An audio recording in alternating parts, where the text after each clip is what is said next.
and welcome to this month's The Charge. We're doing something different this month. We're talking to Bill Esterson, the Shadow Transport Minister. So it's going to be really interesting to hear what he's got to say about the 2030 ban and charging infrastructure rollout. Welcome, Bill. Thanks very much for spending the time talking to us. So you've got quite a wide remit. Where does electric vehicles fit within your list of priorities? Well, good afternoon. It's lovely to be talking to you.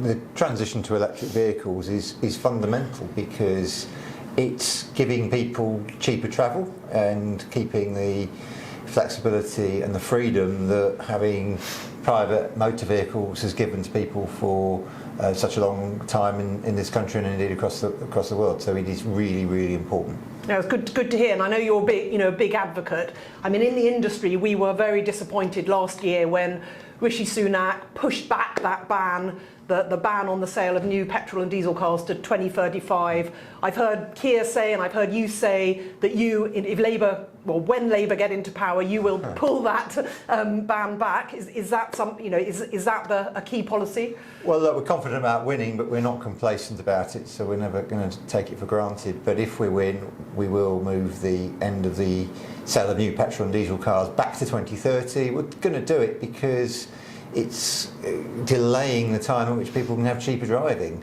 And all that Rishi Sunak has done is, the calculation is, he's costing drivers £13 billion by that delay.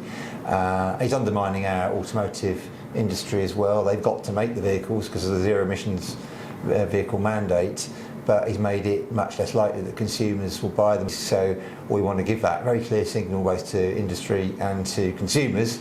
Go electric early. It's already cheaper over the lifetime, and we will support the rollout with the rollout of charge points, and we will bring forward the generation of cheap renewable electricity to help make it as cheap as possible. Well, that is brilliant to hear, and I know that everyone in the EV industry will be delighted about that. I mean, just sort of touching on EV charging, which is clearly where Zap-Map is very much focused. So at the moment, we've got the Rapid Charging Fund, we've got the Levi scheme, we've got support for workplace charging. I know you've said that you want to really support the rollout of EV charging infrastructure. What type of things are you thinking about over and above what's already in place? Yes, and the Rapid Charge Fund, only 7% of it has been allocated, and that's after 4 years. That's simply not good enough. So we know there's money already budgeted, and we want to allocate that money so that charge points are in place where people need them. That's the key bit. And we're going to mandate local authorities with binding targets, but those targets are to put the charge points where they're needed, not just have a blanket overall figure. We think that's the right way to do, and obviously the technology that people like Zap-Map, other facilities are available, of course, but that type of technology really helps to identify where the gaps are at the moment, and we need to plug those gaps. So giving drivers the confidence that they can make the switch. Yeah, brilliant. I mean, that's great. I mean, when you say mandating targets, what does that mean for local authorities? Yeah, well, binding targets. We need to agree the targets with local authorities. This is where the balance between what a strategic centralised policy is about. We have an automotive strategy to deliver this agenda, but you've got to devolve the responsibility and the ability to deliver, and so you agree the targets at a local level, but those targets will then be binding on local authorities to deliver them. Yeah, okay, that's good. So Levi scheme, but plus more, I guess, is the plan. Yeah, I think that's one way of looking at it. Yeah. Okay. Good. And you mentioned Zap-Map. I know you're an EV driver yourself. I mean, I know that you're also a user of Zap-Map. Any thoughts on how useful Zap-Map is when you're out and about trying to find a charge point?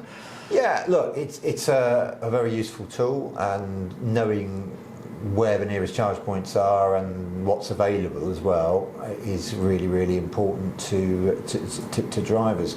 And it's part of getting to the habit of what driving electric looks like for the coming months and years, whilst we get to the point. I mean, ultimately we want to have higher capacity batteries to increase increased range, but whatever the range is, you will still want to know where the charge points are when you're away from home. Yep, no, definitely. I mean, that's definitely the idea of it. Last month, the House of Lords reported on their select committee. Zap-Map was one of the people who gave evidence to that, and one of the key things that came out of that was this whole misinformation that's going out at the moment. I mean, previously, there's lots of people out there who are trying to, go against Zap-Map. We're trying to provide our clear stats. We've got Fully Charged who are trying to do stuff, EVA England, REA, lots of organisations out there. There used to be a government website called Go Ultra Low. What are your thoughts of what the role of government is within this whole area? I think government has a crucial role partnering with industry to tell the good news story, to counter the misinformation, to make sure that people know that this is going to deliver cheaper motoring for millions of people, that it's going to deliver jobs, and it's going to help the environment as well. I think it's a really important message that we get out there, that the misinformation really is a load of rubbish, that electric vehicles really are safe, they are reliable, they are good quality, and that you can charge up with confidence. We've got to get those messages out there. We've got to demonstrate with good case studies. No, I absolutely agree. I mean, electric vehicles are part of this whole net zero home, and the renewable energy is critical to that. I mean, one thing that we found in the EV market over the last year is that cost of charging on the public network has gone up. Part of that's the energy crisis, but the differential between charging at home and charging on the public network has risen, which is disappointing. Still, it's of course much cheaper for those people who charge at home, and that's great. But on the public network, it has increased. I think looking at what can be done, there's first of all the Fair Charge campaign. Is that something that you support, i.e. to get the VAT at the same level between domestic electricity and out on the public network? And then the second area is structural reform of the renewable energy, so that we know renewable energy is cheaper. How do we get that out and into the market? Yeah, I talked about how frustrated I am at the government. Again, I'm frustrated at the government because when Labour left office in 2010, the rate of development of new wind generation and indeed solar with feed-in tariffs, if we carried on at that same rate of progress, we'd be much closer already to the low electricity prices that would have insulated us from the international shocks of what Putin has done and is doing in Ukraine and the energy shock problems more widely that leave us dependent on the international markets for our prices. So that's a frustration historically. We're determined to do something about it by bringing forward the date when we are self-sufficient in renewable electricity generation. That's the real answer to the high cost of charging publicly. In the short term, yes, let's get as many people able to plug in at home, but I recognise that if I pay 79p out on the road, it's not fantastically cheap.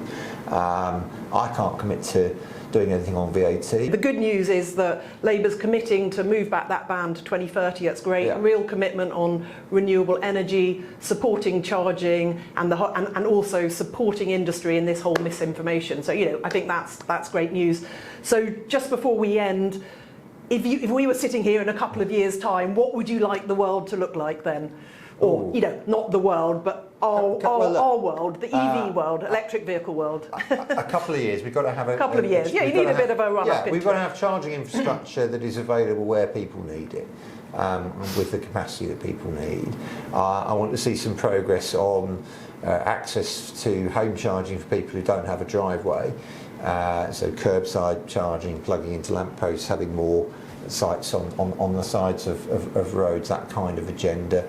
Greater access through depot charging, not just for cars but for vans as well. Progress with the battery technology. Look, if we can have a battery industry here that really makes the most of that private sector investment I've just been talking about, that extends the range and the capacity, so that we're seriously looking at HGVs as well. I think we will then be really starting to look at economies of scale too.